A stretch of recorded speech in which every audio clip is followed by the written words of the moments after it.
The massive station floated above the blue-green planet called Nexus Prime. Inside its largest chamber, representatives from 43 different alien species sat in curved rows that rose toward the ceiling. The air smelled strange, a mix of chemicals that allowed everyone to breathe comfortably. Lights from 1,000 different sources created a soft glow throughout the room. Ambassador Lisa Grant stood at the center platform. She wore the dark blue uniform of Earth's diplomatic corps, and her hands held a data tablet that contained humanity's application to join the Galactic Council. Behind her, Captain Jake Morrison watched from the visitors section. He sat straight in his chair, his jaw tight as he observed the alien faces around them. Lisa began her presentation. She spoke about Earth's achievements in science, art, and technology. She described how humanity had solved problems of hunger and disease on their homeworld. She explained their desire to learn from older civilizations and contribute to galactic peace. Her voice remained calm and professional even though she knew what was coming. The first laugh came from the left side of the chamber. It was a harsh barking sound. Then another joined it and another. Within seconds, the entire room filled with the sounds of alien amusement. Some made clicking noises, others released strange whistles, but the meaning was clear. They found humanity's application hilarious. High Chancellor Vexthor rose from his elevated seat. He was tall and covered in dark green scales that reflected the chamber lights, his yellow eyes fixed on Lisa with what could only be described as contempt. When he spoke, his voice boomed through translation devices that everyone wore.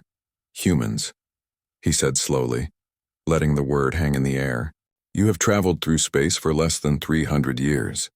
My people built our first starship 10,000 years before your species discovered fire. You speak of peace, yet your world still remembers recent wars. You offer technology that we discarded as primitive millennia ago."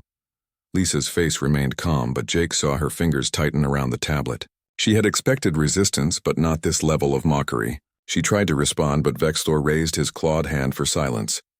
"Let me show you something," Vexthor continued. He activated a holographic display above Lisa's head. Images appeared, showing human spacecraft next to alien vessels. The difference was staggering. Human ships looked like metal boxes with engines attached. The alien craft seemed to be made of flowing energy and materials that changed colors as they moved. "Your fastest ship," Vexthor said, pointing at the human vessel, "takes 3 weeks to travel 1 light year. Our cargo haulers make the same journey in 8 hours. Your weapons fire explosive projectiles. We manipulate reality itself to defend our worlds. You are children playing with toys, asking to sit at the table with adults." More laughter filled the chamber. Jake felt his hands form fists, but he forced himself to remain still. Getting angry would only prove their point. Next to him, Commander Alex Stone leaned close and whispered, "Stay cool, Captain." This is what Grant expected. A new voice cut through the noise. It was deep and carried a threatening edge that made even the laughter stop. Everyone turned to look at the speaker. He was massive, easily 8 feet tall, covered in red scales that looked like armor. 2 curved horns grew from his head, and his eyes glowed like hot coals. This was General Kraith, representative of the Draconian Empire. "The Kelvorians are too kind," Kraith said, his voice rumbling through the chamber. "They make it sound like you humans might someday be worthy. Let me be clear. You will never be our equals. My people have conquered 17 star systems. We have fleets that number in the thousands. We have weapons that can crack planets like eggs." He walked toward Lisa, his heavy footsteps echoing on the metal floor. Jake started to rise from his seat, but Alex grabbed his arm. Lisa stood her ground, looking up at the massive alien without showing fear. "I have studied your species," Kraith continued. "You fight among yourselves over patches of dirt. You poison your own world for profit. You create weapons and then act surprised when others use them. You are barely evolved primates who stumbled into space travel. The galaxy would be better off if you stayed on your little blue world and left exploration to those who are ready for it." Lisa finally spoke. Her voice was quiet, but it carried through the sudden silence. "General Krath, we acknowledge that we are young as a spacefaring species. We have much to learn. That is precisely why we seek council membership. We want to learn from civilizations like yours. We want to contribute what we can and grow through cooperation." Krath laughed, a sound like rocks grinding together. "Cooperation? Is that what you call it when you send military officers to a diplomatic meeting?" He pointed at Jake. "That one wears the uniform of a warrior. His ship carries weapons. Do not speak to me of peace while you bring soldiers to the council. Captain Morrison is here for security, Lisa explained. Standard protocol for any diplomatic mission. His ship, the Odyssey, is a science vessel first and foremost. A science vessel, Kraith repeated mockingly, with missile tubes and shield generators. How scientific. He turned to address the entire council. I propose a test. Let these humans prove their worth. Give them a problem to solve, a challenge to overcome. When they fail, as they surely will, we can end this farce and send them home. Vexthor considered this. His scaled face was hard to read, but Jake thought he saw something like cruel amusement in those yellow eyes. An interesting idea, General. However, I do not believe a test is necessary. The humans have already demonstrated their limitations simply by being here. I move to reject their application for council membership. Seconded, called several voices at once. All in favor of rejection? Vexthor asked. Hands, claws, tentacles, and other appendages rose throughout the chamber. Jake counted quickly. At least 30 species voted for rejection. Only a handful abstained. No one voted in favor of humanity. The motion passes, Vexthor announced. Humanity's application is rejected. You may reapply in 100 standard years, provided you survive that long in this dangerous galaxy. The dismissal in his voice was absolute. Lisa bowed slightly, showing more respect than she had received. Thank you for your consideration, High Chancellor. Earth will continue to pursue peaceful relations with all council species. She turned and walked toward the exit, her back straight and her head high. Jake and Alex followed her out of the chamber. The moment the doors closed behind them, Lisa's professional mask dropped. She leaned against the wall and closed her eyes. That was worse than I expected, she admitted. They treated you like a joke, Jake said, his anger finally showing. Like we're nothing. To them, we are nothing, Alex observed. We're the new species, the primitive outsiders. Did you see how they looked at us? Like we're pets who learned a trick. Lisa straightened and pulled out her communication device. I need to report to Earth. They'll want to know the results. She walked down the corridor, speaking quietly into the device. Jake looked at Alex. Something bothered me in there. Did you notice the sensor readings? Alex nodded. Unusual energy patterns near the Draconian section. I thought it was just interference from all the different technologies in one place. Maybe, Jake said, though he did not sound convinced. Or maybe it was something else. Have Dr. Carter analyze the data when we get back to the ship. They made their way through the station's corridors. Other aliens passed them, and Jake noticed how they stared. Some looked curious, others seemed amused, and a few appeared hostile. No one looked at them with respect. When they reached the docking bay where the Odyssey waited, Jake felt relieved. The ship was home, the one place in this station where they belonged. It was not the biggest vessel in the bay. In fact, it looked small compared to some of the alien craft nearby, but it was theirs, built by human hands using human ingenuity. They boarded through the main airlock. The crew inside looked up expectantly, hope in their eyes. Jake shook his head slightly and their expressions fell. They had all hoped for a different outcome. Dr. Nina Carter met them on the bridge. She was young for a chief science officer, only 32, but she had earned her position through brilliant work in xenobiology. How bad was it? She asked. Imagine the worst reception possible, Lisa said, dropping into a chair. Then multiply it by 10. They laughed at us, Nina. The entire council laughed. Nina's face showed anger, but she controlled it quickly. Then they're fools. Our science is solid, our intentions are peaceful, and our potential is enormous. They don't see potential, Alex explained. They see primitives. To them, we're like children trying to join a university. We don't even qualify for kindergarten in their eyes. Lieutenant Chris Palmer, the communications officer, looked up from his station. Captain, we're receiving a message. It's from the Draconian fleet. Jake moved to his command chair. Put it on screen. General Krath's face appeared on the main view screen. He looked even more intimidating when seen this close. Captain Morrison, he said, his voice dripping with contempt. My fleet is currently positioned near your vessel. 300 ships all armed and ready. I want you to see what real military power looks like. Palmer switched the view to external cameras. Jake felt his stomach. 48 hours passed slowly aboard the Odyssey. The crew maintained their routines, but everyone felt the tension. Outside their windows, the Draconian fleet remained in position like predators circling wounded prey.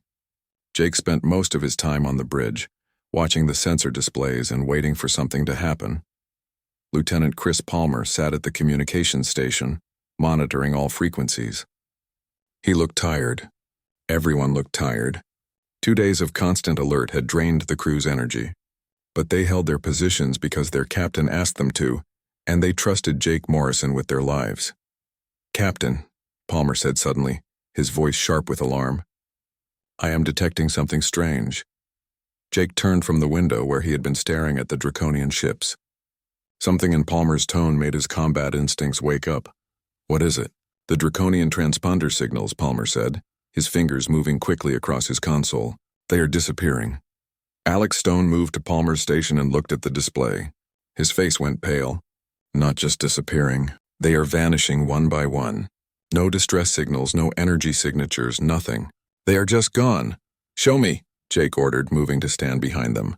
The main screen changed to show a tactical display of the space around Nexus Prime Station. Each Draconian ship appeared as a red dot. As they watched, one of the dots simply blinked out of existence. Then another. Then 3 more. "This cannot be right," Nina said from the science station. "Ships do not just vanish. There should be debris, radiation, something." "Run a full diagnostic," Jake commanded. "Check every sensor. Make sure this is not a malfunction." Nina's hands flew across her controls. "All systems operating normally, Captain. The sensors are working perfectly. What they are showing is real. The Draconian fleet is disappearing." They watched in silence as more ships vanished. 10, 20, 50. The disappearances accelerated. Within 3 minutes, the entire Draconian fleet of 300 warships was gone. The space where they had been floating was empty except for the normal background radiation of space. "Contact Nexus Prime Station," Jake said, his voice steady despite the shock he felt. "Ask if they are seeing this too." Palmer opened a channel. The response came immediately. The station's traffic controller sounded panicked. "All ships, this is Nexus Prime Control. We have an emergency situation. The Draconian fleet has vanished from our sensors. All vessels are ordered to maintain current positions. Security teams are investigating. Do not attempt to leave the area." Lisa Grant rushed onto the bridge. She had been resting in her quarters, but the alarm in Palmer's voice over the ship's intercom had woken her. "What is happening?" "The Draconian fleet is gone," Jake explained. "All 300 ships. They disappeared in 3 minutes. No warning, no explosions, no debris. Just gone." Lisa stared at the empty space on the view screen. Her diplomatic training had prepared her for many situations, but not this. Could they have jumped to faster than light speed? "No," Nina said firmly. "Faster than light jumps leave quantum wake patterns. We would detect them for hours after the ships left. There is nothing. It is like they were erased from reality." The bridge lights flickered. Palmer looked at his console with alarm. "Captain, we are receiving a priority message from the Council. They are summoning Ambassador Grant to an emergency session, immediately." Lisa and Jake looked at each other. They both knew what this meant. The Council would want answers, and humanity was the obvious suspect. They had been threatened by the Draconians. Now the Draconians were gone. The timing looked very bad. "I will go," Lisa said. "Jake, you stay here. Keep monitoring the situation. If anything else happens, I need to know immediately." "Take Alex with you," Jake suggested. "You might need someone who understands military tactics." Alex nodded and followed Lisa to the airlock. As they left, Jake turned back to his crew. "Palmer, monitor all communications. I want to know what every species in this system is saying. Nina, keep analyzing those sensor readings. There has to be something we are missing." Nina pulled up the detailed sensor logs from the past 3 minutes. Her eyes narrowed as she studied the data. "Captain, I am finding something. The quantum fluctuations I detected earlier, they spiked just before the disappearances started." "Show me," Jake said, moving to her station. Nina brought up a graph on her screen. "Here. See these readings? They are identical for each ship that vanished. Same frequency, same duration, same intensity. Whatever caused this, it affected every ship the exact same way. Could it be a weapon?" Jake asked. "I do not know what it is," Nina admitted. "But if it is a weapon, it is unlike anything in our database or in any of the Council species records. This technology is completely unknown. But someone did it," Palmer observed. "Or something, exactly," Nina agreed. And whatever did this is incredibly precise. To affect 300 ships simultaneously with identical results requires computational power and energy levels far beyond what we thought possible.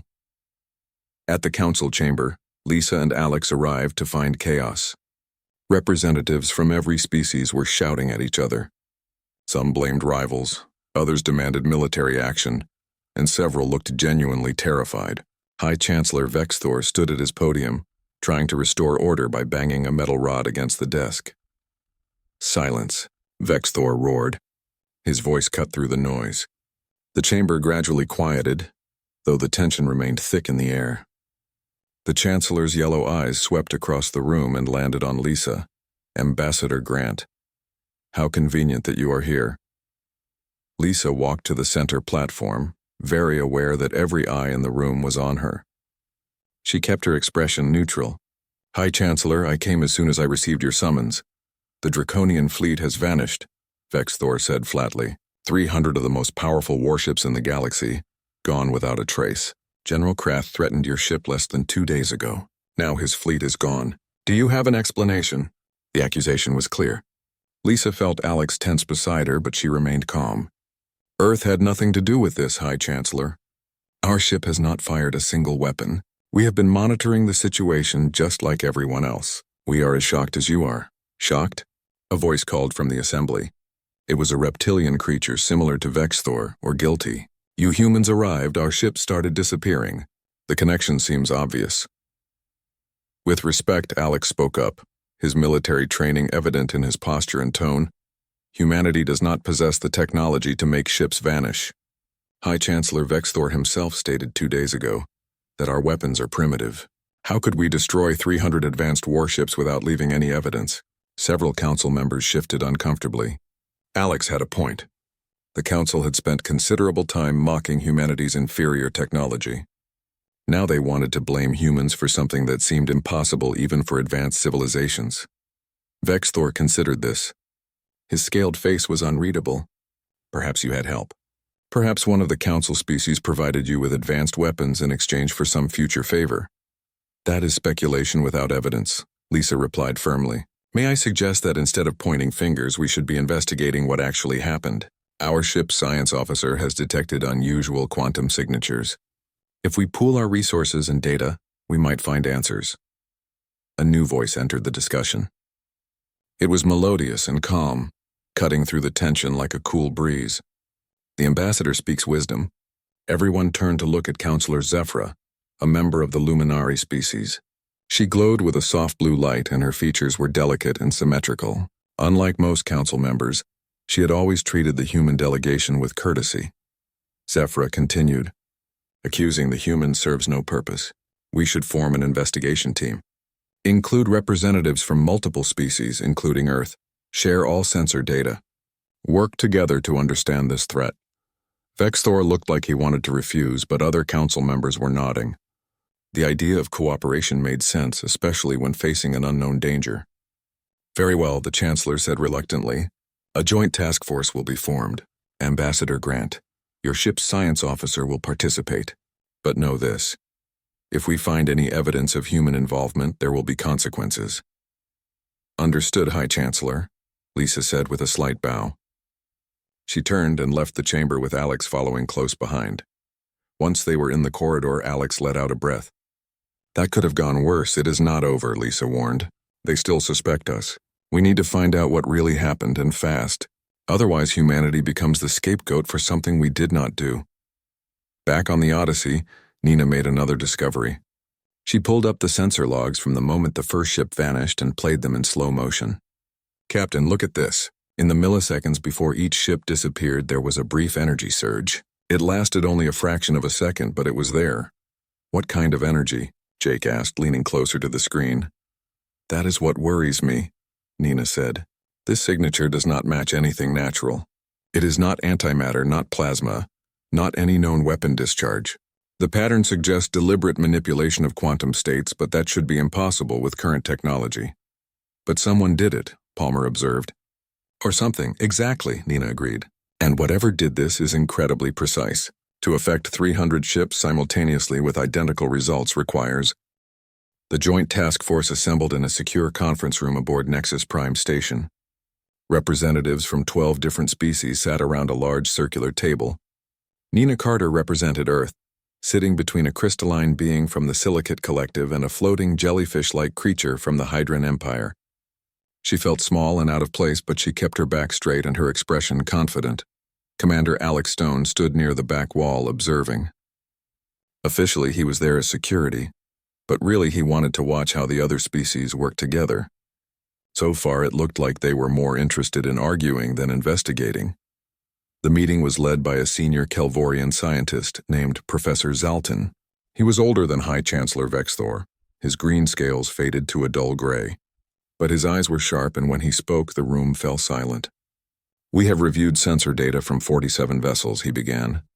"The pattern is clear. The Draconian fleet vanished through a process we do not understand. No weapon in our combined databases can produce this effect." The crystalline representative chimed in, its voice like wind through glass. "Our analysis suggests quantum manipulation at a scale we considered theoretical. The energy requirements would be immense. No known civilization possesses this capability. Then we are dealing with an unknown power," the Hydran said, its tentacles rippling with agitation.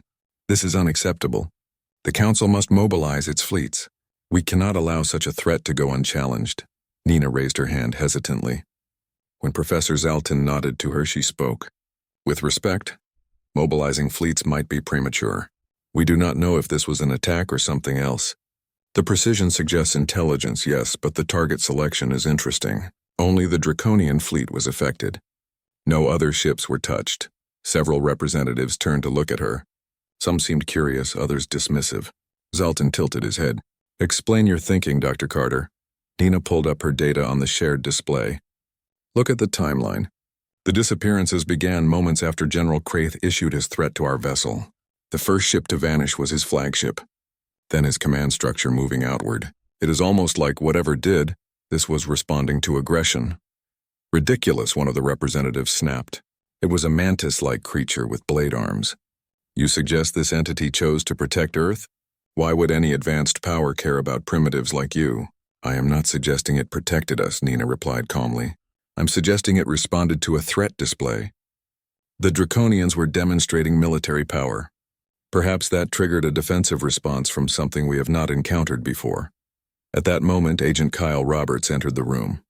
He was dressed in civilian clothes, but Alex recognized him immediately. Roberts was Earth Intelligence, one of their best operatives. What was he doing here? Roberts made his way to Alex and whispered in his ear, "I need to speak with you and Dr. Carter, privately. Now." Alex caught Nina's eye and made a subtle gesture. She excused herself from the table, saying she needed to review additional data. The three humans met in a small observation room overlooking the main conference area. Roberts did not waste time. "I have been digging through Council records. The Draconian disappearance is not unique. Over the past century, there have been 17 similar incidents. Ships and entire stations vanishing without a trace. The Council has been suppressing the reports. Why?" Nina asked. "Fear," Roberts said simply. "They did not want species to panic or to know that there was something out there they could not control. But here is the interesting part. Every single incident involved military vessels or colonies engaged in aggressive expansion. Species that attacked neighbors, conquered worlds, displayed overwhelming force." Alex felt a chill run down his spine. "You are saying there is something out there that hunts aggressive species?" "Not hunts," Roberts corrected. "Culls, removes. Whatever this is, it seems to monitor the galaxy and take action against civilizations that become too warlike. The Draconians fit that profile perfectly.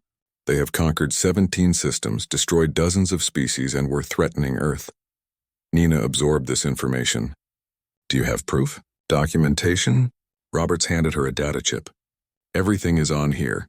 Classified reports, witness statements, sensor logs from other incidents. I had to call in favors from contacts across multiple species to get this information. The Council will not be happy if they find out I have it." "We need to tell them," Alex said. "This changes everything, does it?" Roberts challenged. "Think about it. The Council has kept this secret for a century. High Chancellor Vexthor probably knows all about it. If we reveal what we know, it makes them look incompetent or worse, complicit. They might decide humanity is too dangerous to have around, too curious about things better left hidden." Nina looked at the data chip in her hand. So what do we do? We investigate carefully, Robert suggested. Use the information but do not reveal the source. Make it look like Dr. Carter discovered patterns in the data. Meanwhile, I will keep gathering intelligence. There is more to this story, I can feel it. Back in the main conference room, Counselor Zephyra was speaking. Her luminous form cast gentle light across the gathered representatives. I propose we send an expedition to the last known coordinates of the Draconian fleet. We need to examine the site directly. Perhaps there are clues we cannot detect from a distance. Professor Zalton considered this. A reasonable suggestion, but who would lead such an expedition? The area may be dangerous. Let us do it, Nina said as she returned to her seat. The Odyssey has advanced sensors and a crew experienced in first contact situations. We can handle it. The mantis creature clicked its blades together. The humans? You would trust this investigation to the species most likely to be responsible? We already determined that human technology cannot create this effect. Zephyra reminded everyone. Besides, if there is danger, better to risk a single ship than a large fleet. The humans have proven themselves cautious and professional. I support Dr. Carter's offer. Other voices joined in, some agreeing, others protesting. Finally, Professor Zalton raised his hand for silence. Very well. The human vessel will lead an expedition to investigate. However, they will be accompanied by ships from 5 other species. If anything goes wrong, we will have witnesses. Agreed, Nina said. When do we leave? As soon as possible, Zalton replied. Every hour of delay means evidence could degrade or disappear. Prepare your ship, Dr. Carter. You depart in 6 hours. Nina left the conference room with Alex and Roberts. Once they were in a quiet corridor, Alex spoke. This is either a great opportunity or a death sentence. Probably both, Roberts agreed. Listen, I'm going to stay here and keep digging. If I find anything important, I will get it to you somehow. Meanwhile, you two need to be very careful out there. Whatever took the Draconian fleet might not like visitors. Nina looked at the data chip she still held. Before we go, I need to review this information. If there are patterns in the previous incidents, they might help us understand what we are dealing with. They made their way back to the Odyssey. Captain Morrison met them at the airlock, his expression serious. Nina, Alex filled me in. We have been assigned to lead an expedition? Nina nodded. To the last known coordinates of the Draconian fleet. 5 other ships are coming with us. We leave in 6 hours. Jake turned to his crew. You heard her. Alex, run full diagnostics on all systems. I want weapons, shields, and engines operating at peak efficiency. Palmer, coordinate with the other ships. Make sure we have compatible communication protocols. Nina, brief me on everything you have learned. They moved to the briefing room. Nina connected the data chip to the ship's systems and began displaying the information Roberts had gathered. Jake watched the evidence accumulate on the screen, his expression growing more grave with each file. 17 incidents over 100 years, he said quietly. All military targets, all aggressive species. And the council knew but said nothing. They were afraid, Nina said. Afraid of what it meant. That something out there was more powerful than them. Something that could judge and punish civilizations that stepped out of line. Jake stood and paced the room. Do you know what this reminds me of? Ancient Earth legends about guardians and watchers. Myths about beings that maintained cosmic balance. I always thought they were just stories. Maybe they were not stories, Nina suggested. Maybe every spacefaring species encounters something like this eventually. The test is what you do when you have power. Use it responsibly or use it to dominate. And if we find whatever this is? Jake asked, what then? Then we talk to it, Nina said simply. We show it that humanity is not like the Draconians. We are not conquerors. We came to the council seeking peace and cooperation, remember? If this entity judges species by their actions, our actions should speak for us. Jake smiled slightly. You sound pretty confident for someone about to fly into the most dangerous region of space. Nina smiled back. I watched you face down General Krath without flinching. I saw Ambassador Grant stand her ground when the entire council mocked her. If they can be brave, so can I. The 6 hours passed quickly. The Odyssey prepared for departure while 5 other vessels assembled nearby. One was Kelvorian, sleek and fast. Another was Hydron, a floating sphere of liquid held together by force. The expedition traveled for 3 days through normal space.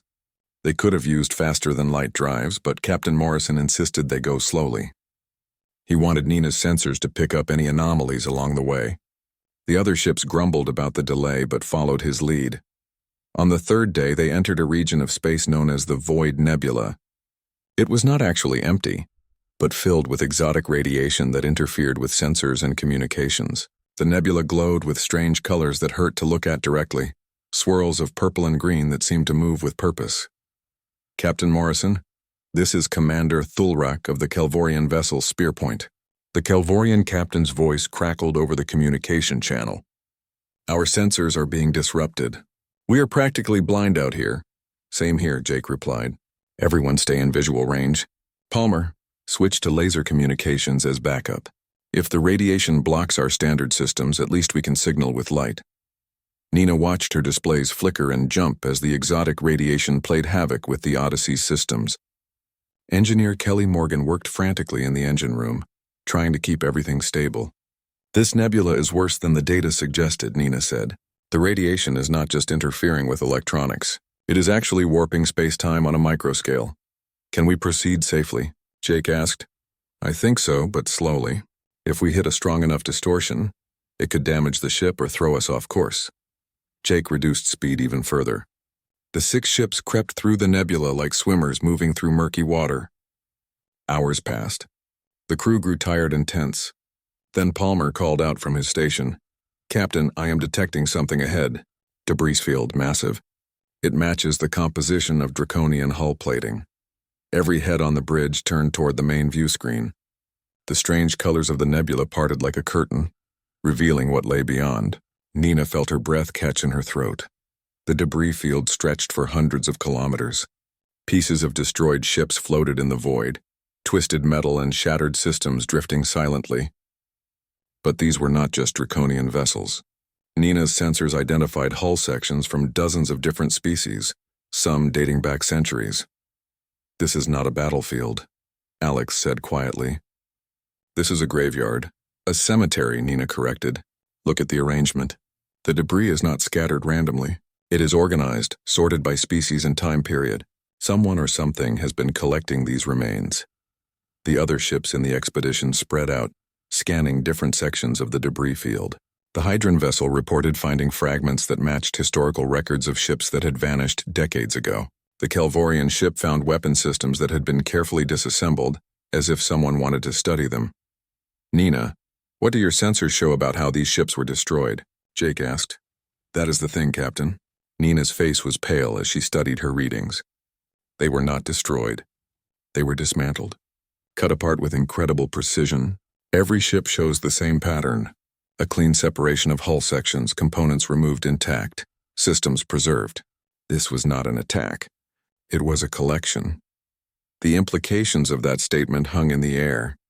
Something had been gathering ships from across the galaxy, bringing them here and studying them. The Draconian fleet had not been destroyed. It had been added to a massive archive of military vessels. Keep scanning, Jake ordered. There has to be more. Whatever is doing this, it has to have a base or structure somewhere nearby. Palmer worked his console. Captain, I'm picking up those quantum fluctuations again. Same pattern Nina detected when the Draconian fleet vanished. But these are much stronger. They are coming from deeper in the nebula. Can you pinpoint the source? Working on it. The radiation is making it difficult. Wait, yes, I have it. Bearing 347 Mark 12. Distance approximately 8,000 kilometers. All ships follow the Odyssey, Jake commanded. Stay alert. If anything happens, scatter and return to Nexus Prime. Captain Commander Thulrak interrupted. The Kelvorian sounded angry. If we find the entity responsible for this, my orders are to destroy it. The Kelvorian High Command does not look kindly on those who harvest our ships. Jake kept his voice calm. Commander, I respect your orders, but we do not know what we are dealing with yet. Let us investigate before we start shooting. Remember, whatever did this is more powerful than anything we have seen. Making it angry might be a fatal mistake. Thulrak's response was a growl, but he agreed to hold fire for now. The 6 ships continued deeper into the nebula, following Nina's readings. The quantum fluctuations grew stronger with each kilometer they traveled. Then they saw it. Nina had no words to describe what appeared on their view screens. It was a structure if such a simple word could apply.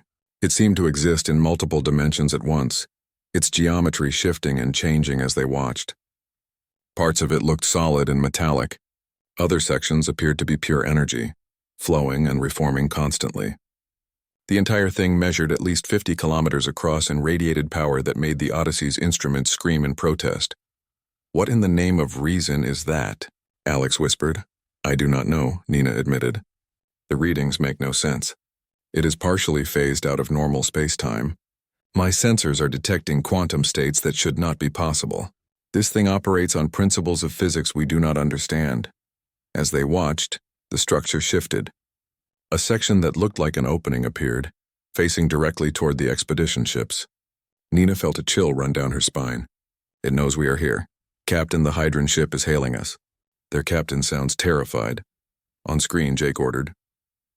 The Hydran captain appeared, its jellyfish-like body pulsing rapidly with stress.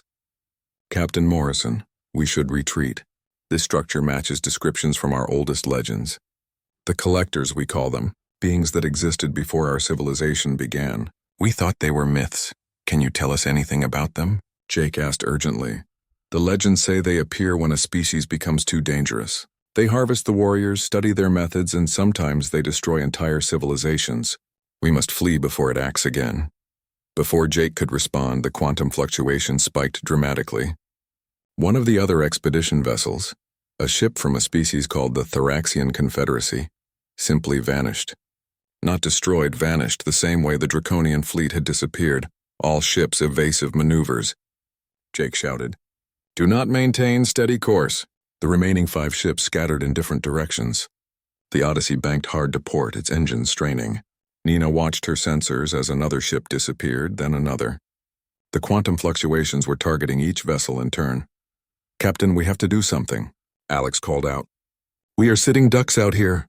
Jake's mind raced. What could they do against something that could pluck ships out of reality itself? Then he remembered what Nina had said earlier. This thing studies warriors. It collects military vessels. What if they showed it something different? "Palmer, open all communication channels. All frequencies." "I want everything broadcasting, Captain." Palmer looked confused but obeyed. "All channels open, sir." Jake stood from his command chair and spoke clearly. "To the entity controlling this structure, my name is Captain Jake Morrison of Earth. We are not here to attack you. We came to investigate what happened to the Draconian fleet. We came seeking knowledge, not conflict. We are explorers, not warriors. Captain, Commander Thulrak is hailing us. He wants to know what you are doing. Tell him to stand by," Jake said. He continued broadcasting. "I am sending you our complete first contact records. You will see that humanity approached the Galactic Council in peace. We sought membership, cooperation, and friendship. The Draconians threatened us. We did not retaliate. We did not attack. We maintained our position because we believed in peaceful resolution." Nina quickly compiled the requested data and transmitted it on all frequencies. Jake kept talking. "You have been collecting military vessels for a long time. You study civilizations that use force to expand their power. But not all species are like that. Some of us choose peace even when we are mocked for it. Some of us come seeking understanding instead of conquest." The quantum fluctuations around the Odyssey stopped. The ship hung in space, surrounded by the strange colors of the nebula, while the ancient structure loomed before them. Long seconds passed. Nina held her breath. Alex gripped his console so hard his knuckles turned white. Then something changed. The structure began to shift its geometry, becoming less chaotic and more ordered. A pattern emerged in its form, something that almost looked like a face or perhaps a flower opening. The Odyssey's communication systems crackled with energy. A voice spoke. It was not words exactly, but thoughts that formed directly in their minds. Ancient, vast, curious. Nina felt tears running down her face from the intensity of the contact. The message was simple, but profound. Show us who you are. Show us why you are different. Show us why you deserve to continue. Jake looked at his crew. This was the moment. Everything humanity had worked for, all their hopes of joining the galactic community came down to this. Could they convince an ancient entity that human beings were worth preserving, that they offered something different from the endless cycle of conquest and war that seemed to plague the galaxy? He knew what he had to do. Palmer, transmit everything, our entire history, the good and... The voice in their minds was clearer now, as if the entity had learned to communicate more effectively with them. You are young. You are weak. But you are not cruel. You do not seek to dominate. This is rare among those who reach for the stars. Jake found his voice, though speaking to a being of such immense power felt surreal. What are you? Why do you collect these ships? The structure pulsed with light as it responded. We are guardians, created long ago by a civilization that learned the cost of unchecked aggression. They built us to monitor the galaxy, to identify species that threaten the balance and to remove them before they can spread their violence too far. Nina spoke up, her scientific curiosity overcoming her fear. You remove entire fleets. Where do they go? Are they destroyed? No. The entity's response carried what might have been sadness. We study them. We preserve them. We learn from each civilization's mistakes so that we can better identify threats in the future. The crews are unharmed but placed in stasis. Perhaps someday they will be returned when they have learned. Alex stepped forward. The Draconians threatened Earth. You took their fleet. Were you protecting us? We do not protect specific species. We maintain balance. The Draconians had conquered 17 systems through force. They planned to conquer more. They displayed their power to intimidate you. Believing might makes right. This pattern has led to the destruction of countless civilizations throughout galactic history. We intervened. The Kelvorian ship, the Spear Point, suddenly moved forward. Commander Thulrak's voice came over the channel, angry and defiant. Then you admit you are responsible. You kidnapped our allies, collected our ships like trophies. This is an act of war. Jake felt panic grip him. No, Commander, stand down. You do not understand what you are dealing with. But Thulrak was not listening. The Kelvorian vessel charged its weapons. I have my orders. All threats to the Galactic Council must be eliminated. Fire! The Spear Point launched missiles toward the ancient structure. Jake watched in horror as the weapons streaked through space. They never reached their target. The quantum fluctuations returned, and the Spear Point simply ceased to exist. One moment it was there, weapons blazing. The next moment, nothing remained but empty space. The entity's voice returned, now carrying a note of disappointment. He did not listen. He chose violence over understanding. This is why we watch. This is why we judge. Jake realized they were at a critical moment. Everything depended on what he said next. The entity had shown it could destroy ships instantly. If it decided the entire expedition was a threat, they would all vanish. But it had listened to him before. Maybe it would listen again, please, he said quietly. Commander Thulrak was afraid. Fear makes people do foolish things. His entire species has been taught that power and strength are the answer to every problem. He attacked because it was all he knew how to do. But look at my crew. Look at the humans. We faced the same threat from the Draconians, but we did not attack. We chose a different path. Nina added her voice to Jake's plea. You said you study civilizations to understand them. Then you know that every species is capable of both violence and peace. Humans have fought terrible wars in our history. We have made mistakes, but we have also learned from them. We created the United Nations to prevent war. We developed laws to protect the innocent. We reached for the stars not to conquer but to explore.